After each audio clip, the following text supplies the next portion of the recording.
السلام عليكم ورحمة الله وبركاته. بسم الله الرحمن الرحيم. ما أختم لي الله يعطن ذكر إليه يا من صبر إليه يا شكر إليه Guristan gördü otur fikreyle munşu men diyen erler yatir kummulu. Bir dünya dilmevendet anke merdast. Ki dünya evvel ve ahiriş enduhu derdast. Bir Guristan nazar kun tabi bini. Ki dünya hamnişinan la çıkardast. Elhamdülillahil azizil vedud. Ve salatu ve selamu ala nebiyyil mahmud. Ve alihi şerifil mes'ud. وأصحابه المعروفين بالصدق والعدل والحياء والجود وأما بعد فقد قال الله تبارك وتعالى في محكم كتابه أعوذ بالله من الشيطان الرجيم بسم الله الرحمن الرحيم ولذكر الله أكبر صدق الله مولانا العظيم هذا من فضل ربنا ومن رحمة نبينا ومن بركة مرشدنا ومن دعاء أستاذنا يا محمد اللهم طيب ثراه وأدخله في فسيح جناته وألهم أهله بالصبر والسلوان وصل اللهم على نبينا محمد بن عبد الله رسول الله صلى الله تعالى عليه وسلم أجمعين. Muhterem cemaatler, ilk baştan bariyanda salamdan sonra öz canıma poktu mekam tavşırıyan Huday Tebarek ve Teala'nın takvasını söyleyeyim. İhsan bilen işleyin. Allah Tebarek ve Teala'nın kömeğin uslati muttakiler ve muhsiniler bilendir. Muttakilerin, muhsinilerin cümletinden bol öyleyim. Hakk'tan Tebarek ve Teala bize indiren mukaddes kitabı Kur'an-ı Mecid'in 29. suresinin 45. ayetinde fermayış etiyor. وَلَذِكْرُ اللّٰهِ ekber. Her ayına Allah'ın zikri ulukan deyiptir. Namir ulukan, min kulli şey. Hem edatın ulukan. Nefil namazın ulukan, nefil aradın ulukan, nefil haçtan ulukan, nefil sadakadın ulukan. O ara arifli fermayış etiyor. Desbekar dil biyar. Elin işte olsun. Kalbin yüreğin Allah bilen olsun. Ba Khuda baş padişahi kon, bi Khuda baş her şey khahi kon. Mahtum kulu Allah yattan zikreyle. Yani ne mi Allah'ını görmesen de gören yanak bolla zikreyle deyip. Şimdi bizim tasavvuf kitabımızda şeyle mestur mektup oluptur. Biz adamla ne kadar zayıf. Huday Teala etti. Euzubillahi mineşşeytanirracim. Hulikal insanu zayıfa. İnsan heyveli zayıf. Beter heyveli aziz bir. Necirik? Şu tasavvufi kitapta şeyle geliptir. Bir insan neptir. Bir yanak bir adam. Bir hata yetecek bolyak. Bir günah yetecek bolyak. Bir 7-8-10 yaşındaki oğlan mı olsa şöyle, şu etçik günahımı etmeyek. Ha, yüzden zanlar bir barık aydar ecem dedimi abraymalar bir. Tükenme aydar, nanı vayda aydar, toyda aydar beni. Heyvara utandırır bir, yüzüme şaktalar bir. Şu oğlancık badiyek getirini etçik günahımızın kat'i nazar etiyek, sarfa nazar etiyek, son etmeyek. O Huday Teala görüp atıyor, huve ma'akum eyne ma kuntum. Semiyun alim. Alimun bidati sudur. Huday Tebarek ve Teala şunu ne ediyor diye. Bendem diye. Ve Huday Teala şu günahkarı da bendem diye. Bendem diye. Bir 7-8-10 yaşındaki oğlan çelu vermedin de sen ben niye diye.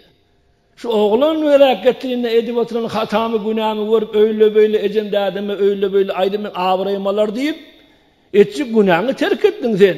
O men verip otina seni eşti otina hem cüziyatını yetik amen. Şu bir yumruk yani oğlan çelu vermedin ay benden sen men niye diye ya. Ne kadar bir pest, ne kadar zayıf adam oğlu. Ama oğlan hem etmeli. Gafletten çıkmalı. Ve la tekum minel gafilin. Sırat-ı müstakime gelmeli. Ona göre Mustafa sallallahu aleyhi ve sellem bizim beter olukun azimuşşan bulan peygamber. Önkü son günahı geçilen Huday Teala'nın Habibi, Halili, Azizi bir muhabbeti sırfı da var. Huday Teala'nın muradı, maksadı şu kainattan. Şöyle dua etmiştik. Ne mi dua etmiş? Allahümme sebbit kalbi ala dinike ve taatik.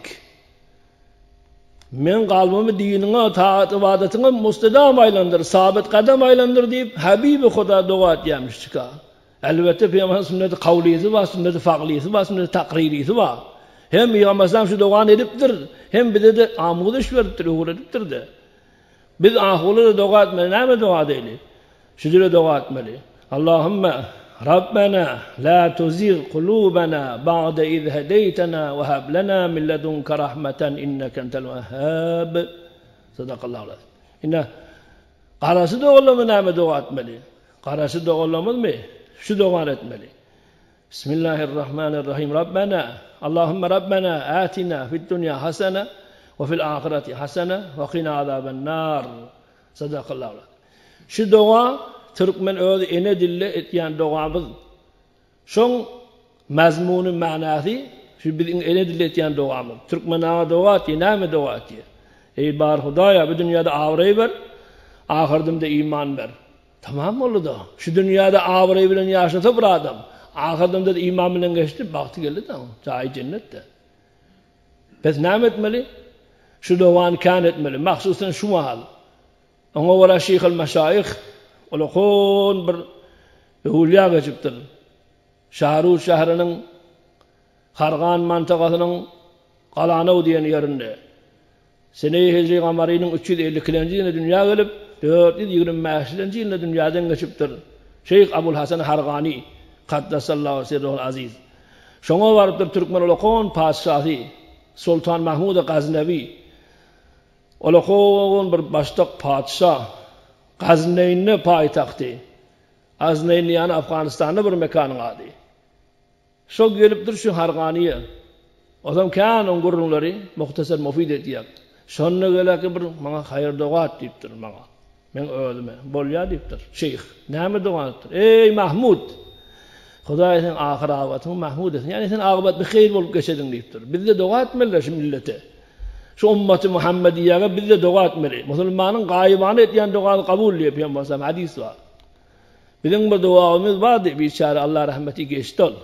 Yarzanahum tağfirler. Näme dua etýärdi? Giycihaun ni dua etýärdi. Allah mağfir ümmeti Muhammeden sallallahu aleyhi ve sellem mağfireten amme. Hemişe tağfircanın duası şu. Şu ümmetin duayı kimin ni? Sen hacağa, seni tofağa, seni cevan, seni insan, seni Müslüman dua etmeli. Hadis-i şerifte geliyor. La tes'alenne buneyye Adem ve sellillahü'llezî ebgâbuhu la yuhcab. Ve innallâhe la yagdibu in terakte su'aluhu ve buneyye Adem hine yus'alu yagdab. Siz duanızı Adem oğluna etmeyin deyiptir. Dine Hudaýdan dilen, o dua Hudaý Teala'nın hemişe kapısı açık, hiç maniyet yok, memnuniyet yok deyiptir. Tahkik Hudaý Teala'nın qaharı geliyor, gazabı miniyor, duanı terk etseniz deyiptir. Emma Adem oğullar näme? Dile salsan qahar geliyor. Bir bay adamın da oğlu git axtı ýa-da pul ver, qaqa pul ver diýse, şayet bir kineferin girip bersin. Üçüncüde yok bolay, görünmän geçen. Näme xiyaban ona geten daş mı kadyan pulu? Kaç kinara diýip bermer. Emma Hudaý Taala gani bay. Her näze el sersen, boynuň bursan, 0.7 el boş gaýtyrmany men hijalat çeken oturýany. Pes dua etmeli. Hatta Hazreti Ayşe ecemizden sorapdy bir sahabaň biri. Peygamber sallallahu aleyhi ve sellem okudan turunu näme dua etýär diýipdir. Ona Hazreti Ayşe cevap beripdir. Şu mahaletçeli hiç bir adam soranakçı sorak diýipdir. Evvelin bar sen sorap otyň diýipdir. Peygamber sallallahu hemişe okudan turan wagtynda şu dua etýärdi. 10 nefe Allahu ekber diýärdi. 10 nefe elhamdülillah diýärdi. 10 nefe estağfirullah diýärdi. 10 nefe subhanallahil melikil kuddus diýip aýtýar diýipdir. Ina Peygamber sallallahu aleyhi ve sellem öz aýdan eden duası şu.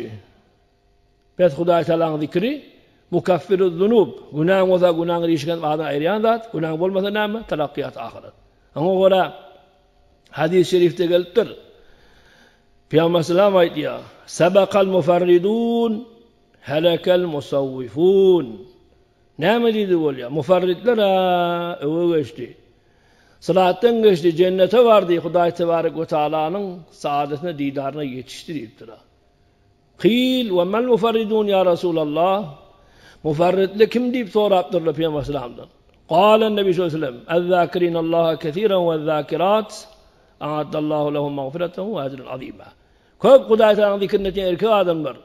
Köp Hudaý Teala zikrini eden hatırlar. Hudaý Teala onun günahını geçti. Cennetten cay verdi. Öz yanından pay verdi. Zikretmekliğin beter hevara sevabıkan cemaatla. Anadire Hudaý Tebarek ve Teala ayeti "Euzu billahi mineşşeytanirracim. Ya eyyuhellezine amenu zikrullaha zikran kesira." Sadakallahul azim. Ey müminler, Müslümanlar, siz Allah'ını köp zikretmekliğini zikredin deyiptir. Sallu salaten kesira, sumu savmen kesira diye naka. Köp namaz okuymakliğini namaz okuyun. Köp alatısını yenak. Köp zikretmekliğini zikredin deyiptir. Fes nam etmeli, otikan, yatikan, hem halatta Hudaýy zikretmeli. Hatta iyinin haram olsa da zikretmekliği ecada. İyinin haram adam.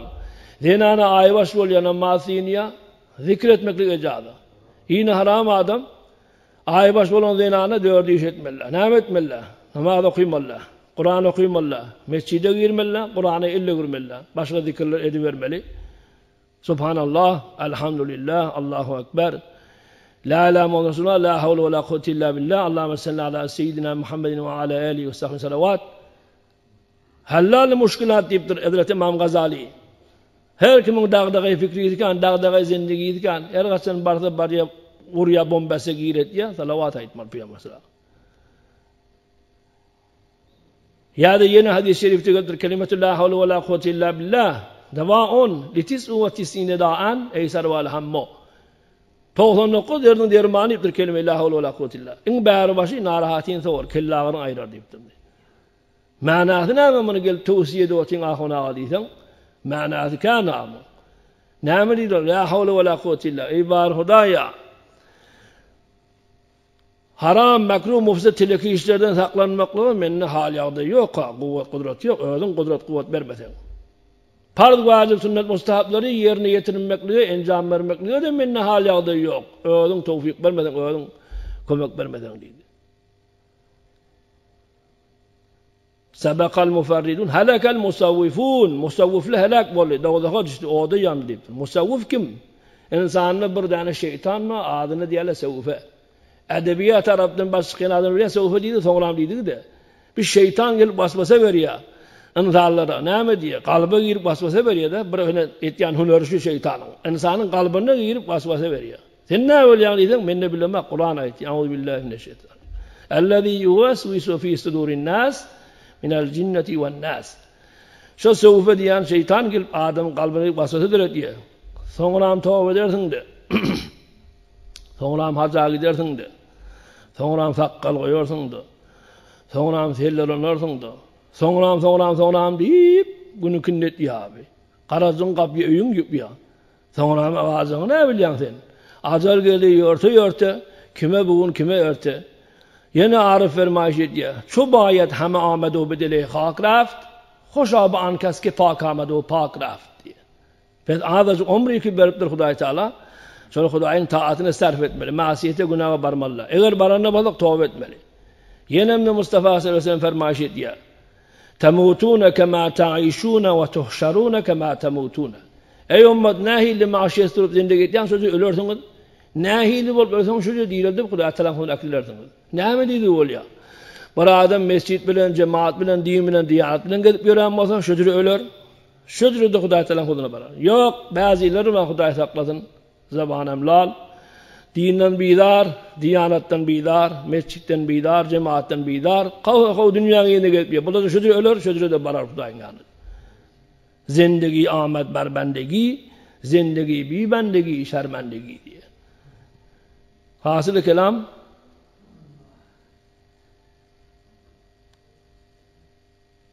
bizim olakon serverimiz Faruk-ı Azam Hazreti Ömer radıyallahu ta'ala an. Bir olakon şahsiyet İslam'da.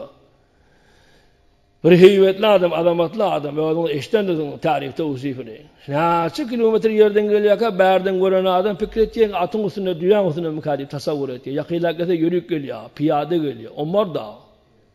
Bazen yine şeytan basmaya görüyor için şeytan yürümüyor. Şu cürek bir azametli adam bolu Hazreti Ömer ne ediptir? 10 yıl yarım halafet ediptir ki. Eden işi birden eden işi sana bana ibret taşı. Şu cürek olakon adam bolu şey ediptir. Şimdi biz ne etmeli? Öğrenecek olmasalardan. Lokman ra goftan edeb az kam uhti goft az bi edeban. Bi edebden edebe öğrentir. Lokman näzirek bi edeblen bi edepçilik edebatika eden işini öğreneverdim. Qowusunu aldım telekesini öğreneverdim. Ahondan da size şehit bel olacağına. Ahon ne belengudu näme. Qowusunu al telekesini bir öğrene. Hazret Ömer näme edipdir? Bir adam çağırıptır yaş wagtynda ýa-ni geldi bärik. Men tanıyan o, men Ömer diýipdir. Men hey wara qaharjan adamma. Hey wara men çüzürüp adam men. Sen hayal üçün gelle maňa şu ölümi telgin etdidir diýipdir. Bolýa diýe ýok diýdin işim aýtdy. Bolýa diýipdir. Näme etmedi. Zol gelip ölüm telgin etýän aýan adam Hazret Ömer. Ey Ömer, bir gün ölerdiň ha. Bir gün gabra girerdiň ha. Mahkeme ilahiye varmalı. Hesap ba, kitap ba, mizan ma, sırat ba deyip zor gelip telgin etýän aýan adam. Hop, bir medenine bardyň ni? Taşyň sakalyň agary urýar da. O Hazret Ömer da taş sakal agary urapdyr. Şu wagtynda men 50 ýaşymda taşyň sakalym agary urdy. O da 50 ýaşapdyr, taş sakal agary başlapdyr. Şondan ýanky gelat ýene aýtýar adam. Men telgin etýän. Ey Ömer, bir gün ölersiň ha. Gabra girersiň ha diýdi. Alhan sakly durun dedi. Ölümün alamatynyň bir guşy kenar maňa gelip ýetdi diýipdir. Inna isçe bolmaz, howul gaç kenara diýipdir. Näme bolup durmaýar o? Ölümün alamaty geldi diýe näme gelipdir? Saçda qala agardyr, agardy, sen näme bilýän ölümün alamatdygyny? Men ne bilemek, arif bermäş etýär. Muye sefid az kefen arat peyam, poşte ham az marg, resanet salam. Saçyň agary berdi, onu ki ak kefenden habar berýär. Elan öýüňde baraňdy bar gözde bir aýnadan agartdyrmy saçyň sakalyň? Tamam bolupdyr diýdi. Biýirin öplerinden bäzäni ýakynna. Bugun ölmesen erti öljek sen. Falan owadan ahy küçük ölüpdir, saat 9-da jynazasy. Adyny her näme diýip, sekte diýip, pekte diýip, istigalbi diýip, näme diýsen diýip. Pes näme etmeli? Hazret Ömer ýa-ni adamla şey diýipdir dämi? Ýagşydan şerafat, ýamandan kesabat almaly, şunda geri ders almaly, ibret almaly.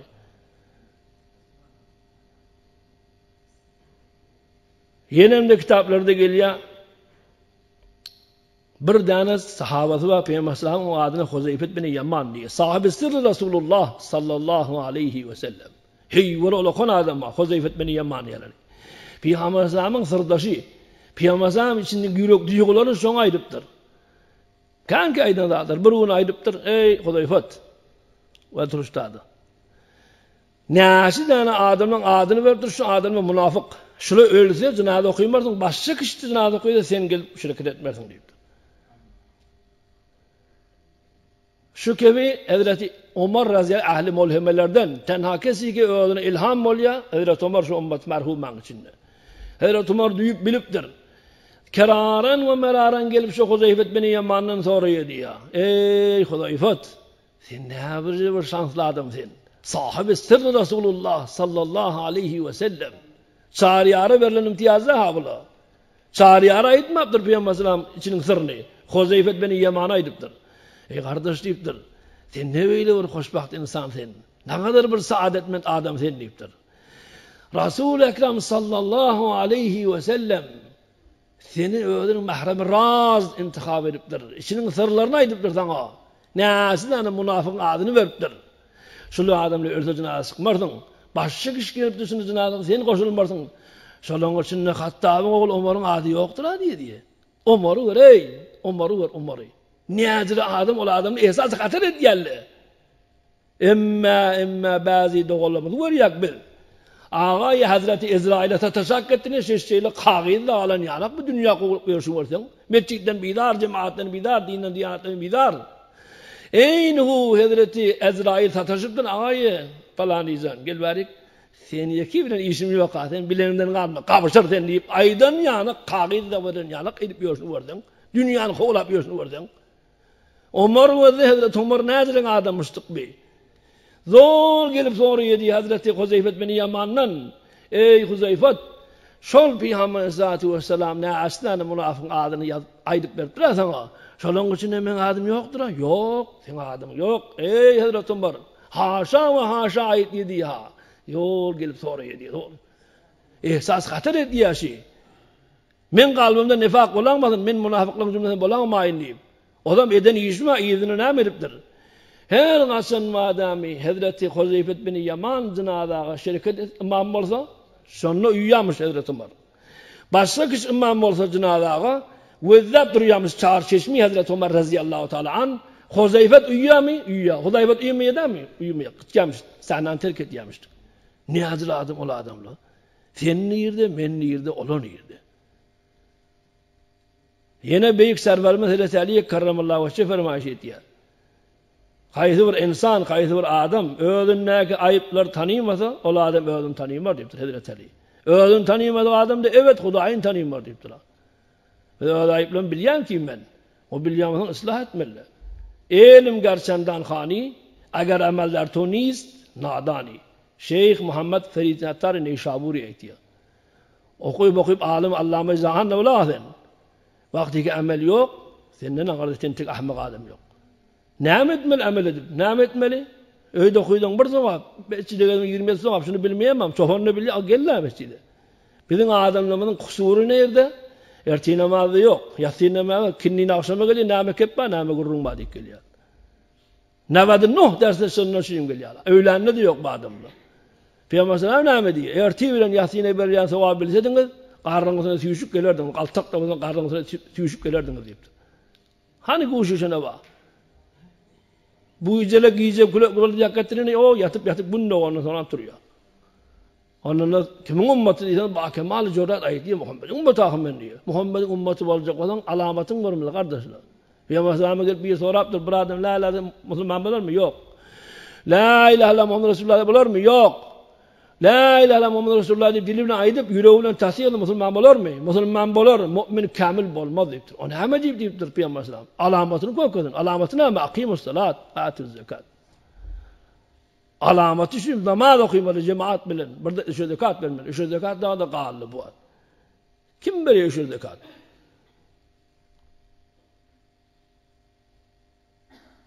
Beren kişi ol yağlı körökönne beyin manaki yanına kıydı var. Beren kişi ol yağlı gelinine beyin manaki yanına oğlu var. İşe zekat veriyen yakatının oğluna apartman salıp vervati Cenab-ı Ali. Nerede işe zekat verende birime ağırlık gelmeli adama. Birime ehliyet çekmeli. O kıyıdına körökönüne versen, gelinine körökönüne versen, ne yapmalı bir? Bir cübünden çıkıp o cübüye giren yanak bol. Hani çıkan hakim ben. Aşağı koydan çıkar ki yukarı giren yanak bol. Hudaya alacak kol yak bildim. Huday Tebarek ve Teala'nın şu bernameleri var ha, bernameleri. Şu dinin bernameleri yürüyüp dursa, kemakan berqarar şiirlen doğuyor, minnan batı giyeceğini bol kış tomuz kıl kilbeti ya, öyle mi? Eğer gelak deskari etsek, üyütken versek ne mi? Onunla yığınacak, ayıracak onu eyyam, yakin gurfulla kasmalı bir aile gülle geldi de yere, bir deryalan suğdu hemmedi, oğut bolak cehenneme ulak bolmaz, asi günahı yakmadan sürüyüm. Şu öyünde hanavadanda oğlun kıyını diyenin gitmese ne et sen? Bir gözünü alart yan, o bilen bana, guruyan, o bilen bana. Ondan kaçıp yan gidecek balı, görünmen geçen, ömrüm yaktın da git ayır gözümde doğul yan. Huday Teala'nın yanında kimin halini kim bilir? Kim yaratır sonra biliyor ki azizun hakim, alimun bidatis sudur Huday Teala. Kork menden, korkmar senden.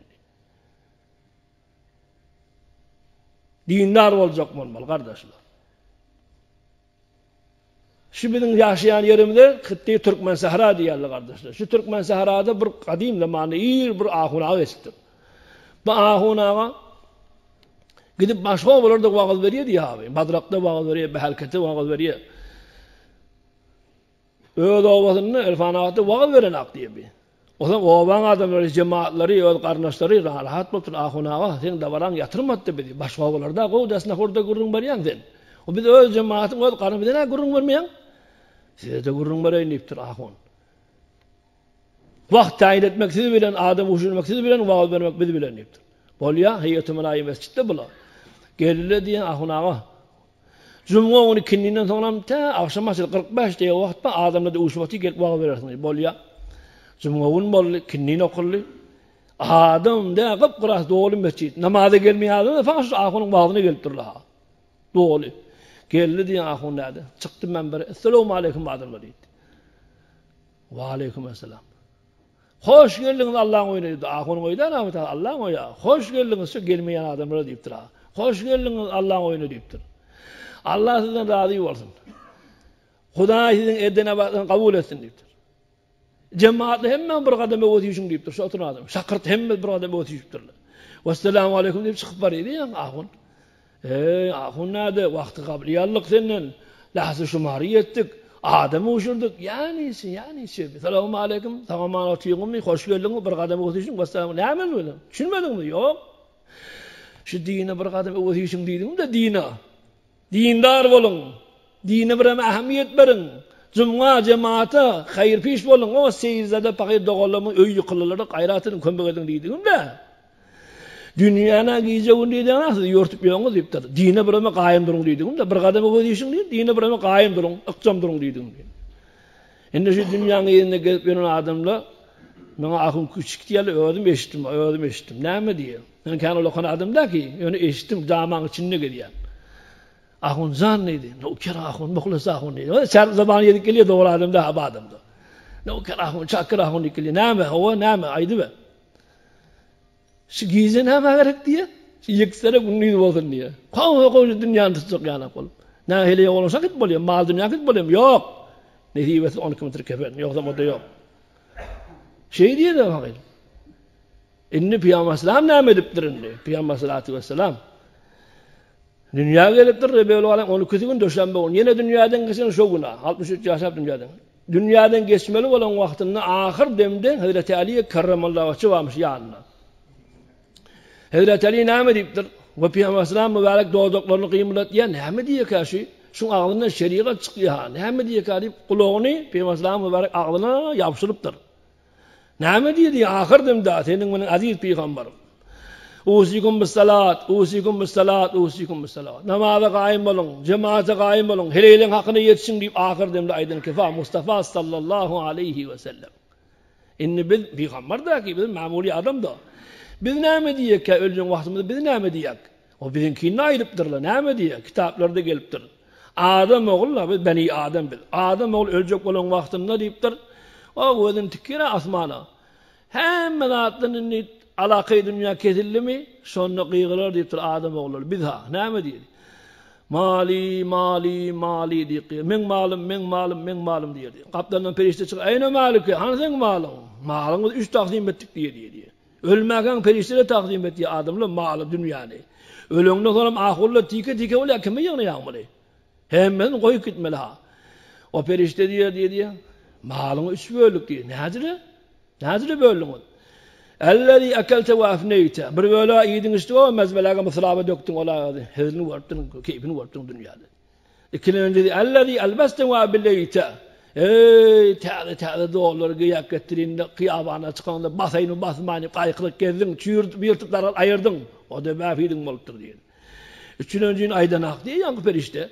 Her nâsi vatın ayet. Ellezî tasaddakte ve abkeyte. Sadaka veren olsan, seyizde doğulumda himayet eden olsan, o baki. Biri 10, 70, 700, 7000 bir hesap. Allah Teala paylaş verecek. Beri versen elin bilen, o da barar senin bilen. Hadis-i Kudsi'de geliptir. Ya ibn Adam, unfik aleyke. Ey Adam oğlu sen ber, sadakat, nafakat men yerini dolduruyor. Niye o diye Allah Teala ki vaadinin halafı yok, benim yalanı yok. Hasılı kelam, bir nasi mümin Müslüman doğulu bize aitti, biz ahunla, bize aittiler. Men işim ona ahunlar. Her yerik var ya, bombası giret ya. Her yerik var ya deyiptir.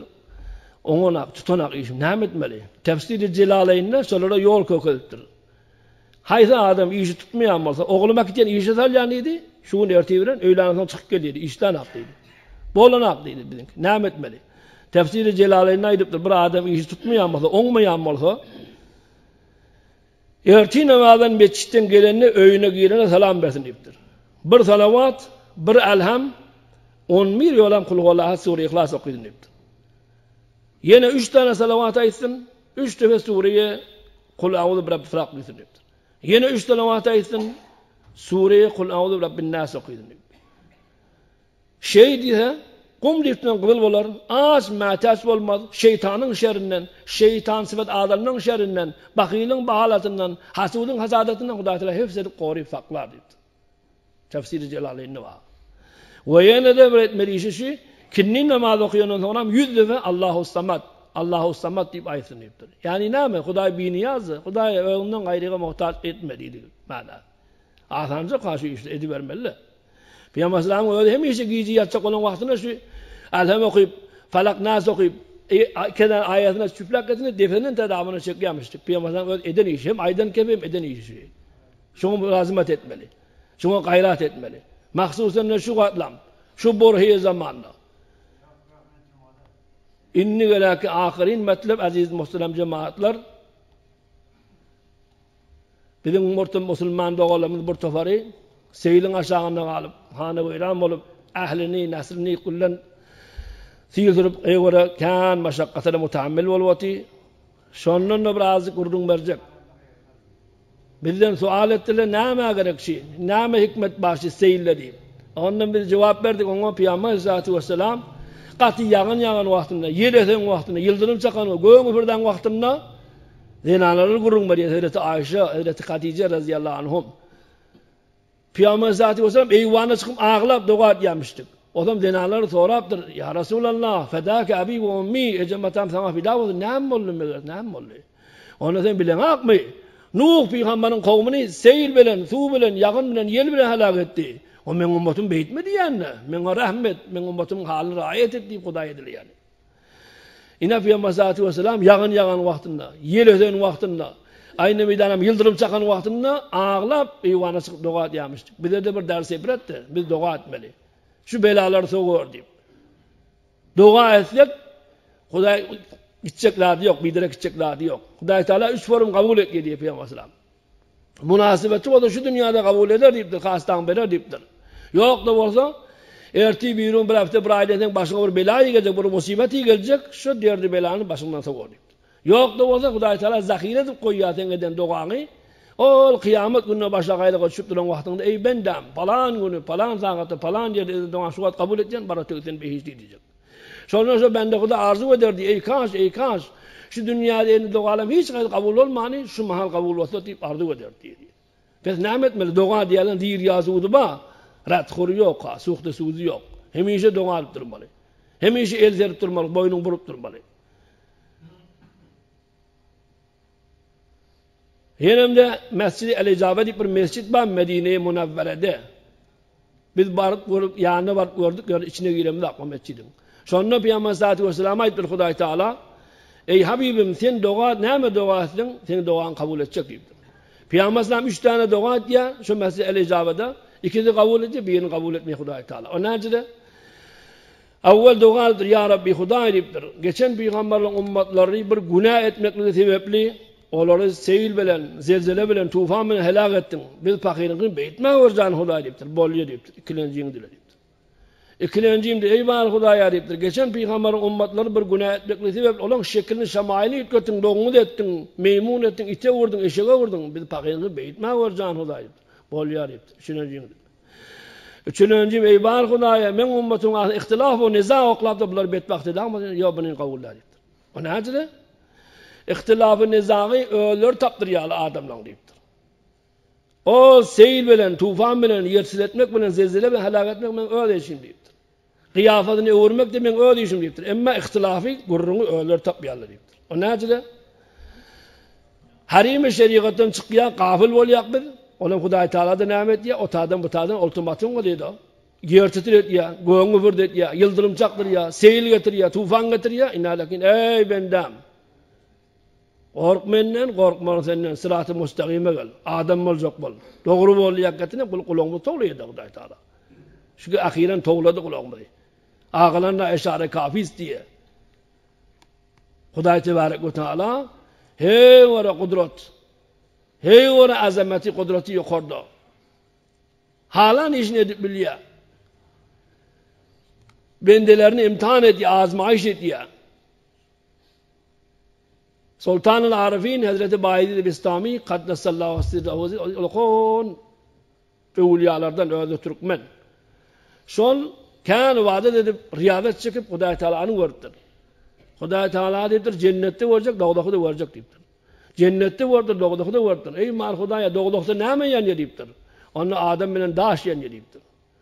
İçinden deyiptir, öldüğünün için öldüğünün öldüğü ey bar. Hudaycan Erhamer Rahmindir. Bağışanı mehrebandır. Bendelerini oda yakmar, cehenneme oda salmar deyiptir. Onam geliyor, duruyor, öyle halata adihinde geliyor. Onam gelip buğday yakmeliler ki baizid. Kulza yakmeliler ki, ticaret etmeliler ki, tebliğ etmeli. Şu havalara gidip tebliğ ediyor. Badrağa gidiyor. Aynı meydanın koşuğa gidiyor. Şu kovan arasından bariyaka bir adım evinden çıktı diyor. Saç takkalıp ortada ağlanıp belan biri. 100 bin tümen berigin haber kardeş dedi. Men berigim ya bir adım istiva ediyen. Yok 100 bin tümen berigin haber dedi. Yok sen istiva ediyen. İstiva demek vurmadım. Vurup bunu oklak böyle o portotlan içine. Bir nasi olsun öyle halat adisine gelene ne mi diye bahizit. Ey bar Hudaya. Şu hakı cehennem usulüne gerek deyip dura. Cehennem usulüne gerek deyip dura. Öyle yalandan vurtlamın. Nerede algısı belgesi var onun? İnna Huday Tebarek ve Teala aziz ve hakim. Huday Tebarek ve Teala alimun bidati sudur. İnni gelak ettirin ayet-i şerifede geliptir. Euzubillahimineşşeytanirracim. Ve ma kana Allahu muazibahum ve ente fihim. Sen ümmetin arasında olursan evet azap vermer diye bizim peygamberimiz. Yenem de ait ya. Dünyadan geçenden sonra da geliyor ayette ne diyor? Ve ma kana Allahu muazibahum ve hum yestağfirun. İstiğfar edip dursalar azap vermer diyor. İnni gelak ettiğinde biz özümüz üyütködük de ağzına müsellet diyanır Türkmen. Biz özümüz üyütködük. O nasıl üyütködük? Seylin angidesine mi soradılar benden? Ben de ona cevap verdim, biz özümüzde var yağdık dedim. Özümüz üyütködük, Huday Teala da bize başımda müsellet oklattı belalarını, afetlerini. O nasıl? Namaz okuymak farz kardeş. Mescitte gel cemaat okuyor, sünnet-i muakkede fiyek muvacip İmam Mağdan mezhebinde. Kim geliyor mescide? Meni ahun. Seni hacağa, seni sohbağa. Ahiren tədedin mağrib bir cavan geliyor. 15 yaşındaki cavan oğlan akçı börgü mescide cemaate geliyor. İnni ilahı keramet diye Türkmen ağa. Şu hadisin mazmunu manada. Ne diye Türk? Bir mesela. Listanul halk kalamul halik. İlahı kerametin manası şu. İnni şu mescide gelen adamın barhurdunu vazayan ki cavan oğlan bilen. Vazda nazile barhurdu et yerle. Ol adamdan soruyor. Şu kimşi diyor. Tezin bari mescide gelen kişi oluyor diyor. Ol adam ne mi diyor. Tanıya mısın yok. O falanın yeri yutmuş da diyor. Pokunuyup öldü başını öldü. Bir hafta 10 gün bari akçı börgü mescide gelen kişi oluyor. Enen kimden, atan kimden diyor. 70 yaşında gelerdin de bari gitmar işli. Halk heleyli bollu, pullu bollu, öylü bollu, masjidli bollu diyor. Samsık o diyor. O eşti tamam bollu da o. Dargattın ki onu. Yüreğini ağırttın sen. Şol cavan gelake tart bolup mescitten kalsa günah sen boyuna. Tarike cemaat bolsa. Tarike salat namazın terkese de günah sen boyuna. Ne ettin? Süyücü dil ilanihinden çıkarar deyip dur. Telekükep Müslüman dininden çıkarar. Dargattın ki onu. Biçarettin ki onu. Teşvik etmenle onu. Kan ki öcüre cavan oğlum mescide gelen. Tevfik verdirme o Huday Teala. O beylekilere sen men oğluma tevfik vermeyaptır ki gelen ak mescide midar, cemaatte midar. Gece it yatı bile yatanak. Ayranıp, aklayıp yok edip yok. Bunu tozbazı edip kuşu bilen ver gidip otu. Sen oğlum, men oğlum. O bana tevfik verdirdin Huday Teala. Ne ettin, dargattın ki bunun diye. Peygamber güne olmalı ahlakın barkurdun. Peygamber Aleyhisselam nerede barkurdu ediptir? Öyle adamlar bilen, garibeler bilen, düşmanlar bilen, dostları bilen, oğlancıklar bilen, heleyle bilen, nahiyle barkurdu ediptir Peygamber Aleyhisselam. Bir iki tane barkurdunu Peygamber Aleyhisselam ayda entidi. Bir zenane varmış, harzegu Peygamber Aleyhisselam vaktinde. Sağ ayağını tikip sol ayağını oturup kaza yemek sünneti Resulullah sallallahu aleyhi ve sellem. Şu harzegu zenane geliptir Peygamber Aleyhisselam bir çorba bir yiyip durmuş çörek. Ey Muhammed deyiptir, kafir ağa. Men deyiptir, eşittim deyiptir, sen aydıptırsın, öyle böyle gururun verdirin. Adamın telekedi yek oturup yiyen deyiptir, sen ne yek oturup yiyen deyiptir. Gel, otur eğiliptir. Yok deyiptir. Bana ver deyiptir, öldüm deyiptir. Ona Peygamber Aleyhisselam şu çorbadan biraz çörek edip veriptir. Ağzındakini çıkardı ver deyiptir. Harzegu da bir teleke den ana. Ağzındakini çıkarıp veriptir Peygamber Aleyhisselam, ne deyip. Men ağzıma da salla ver deyiptir. Şu den ana ağzına da salıp veriptir Peygamber Aleyhisselam. Şu mahalleseli menfurterin insan yerinde senin deyiptir. Emma şu eden amelin bilen, şu eden işin bilen, behterin, mahbubterin insan kur izemine sen bollun. Ağrıd aleyhel İslam. Öğür kelimen. Eşhedü en la ilahe illallah. Enneke Muhammed Resulullah. İman edip. Ahlakı var Peygamber İslam'ı. Bir nemune. Kişi oğlanla bilen barhurdunu var Peygamber İslam'ı. Bir yerik bariyamıştık Hazreti Ömer ibn Hattab da yanına bağ. Şonda bir 3-4 tane oğlan açlık oynavotıydı, açlık. O adam açlık oynayacakmış. Şonnaşa oğlanın bir turup salam veripdir. O buriya ki Peygamber nur teçiwati anırdan gelýär, kulakhan adam salam veripdir. Wa aleyhisselam ve rahmetullah diýipdir. Eýde aýdypdyr bir menden biz bilen diýipdir. Aşy oýnar da sen diýipdir. Hazrat Ömer köplädir. "Yo Peygamber bu tawluk işi mi diýipdir. Allah rızık ya Ömer. Oğyatın hepsi taňa diýen haky. Maňa diýdi. Gel waly gelin diýdi. Men oýnajak diýdi bilen açdyk diýip. Öýde açdyklar tüküpdir Peygamber sallam. Oturup şu öýden şähni şewkati bilen. Oğlancıkları tepegün yakatini hemme sizin uçak atın in ahirden men atacak diye deydi. In ahirden öğde atıptır. İnne oğlan dik koyuptur şu taqazadan oğlan dik koyup öğde oturuptur peteliptir. Radi bolum oğulcan menden deyiptir. Hava radi bolum da yine şilden gelindi yolun şene gela yine bizine oynamanda deydi. Yine taqazda deyiptir ha. Näme şu taqazadır? Ahlak da. Ahlakın doğru, barhurdun doğru olma kardeş. Peygamber näme getirir şu dini? Hada yetimun fakirun zanahu şerefun min ajlihi tukramul eytami vel fukara. Garip adam yetim oğlan Peygamber sallallahu hiç daha yok. Ahlak bilen getirdi. Ve inneke ala hulukun azim diye Hudaý Taala bizim Peygamber. Ahlakın doğru bolmaly, barhurdun doğru bolmaly. Mardumdar bolmaly kardeş. Makdurdan şu maktay zamanda, şu borahy zamanda. İn uridu illa al-islah ma istata'tu ve ma tawfiqi illa billah alayhi tawakkaltu ve ilayhi unib. Hemmeloçin tawfiqo, hidayetu, saadet ile getýän. Vesselamu aleykum ve rahmetullahi taala ve berekatuh. وآخر دعوانا الحمد لله رب العالمين آمين تأخير الدعاء اللهم آمين آمين يا مجيب السائلين يا رب ورحمتك يا رب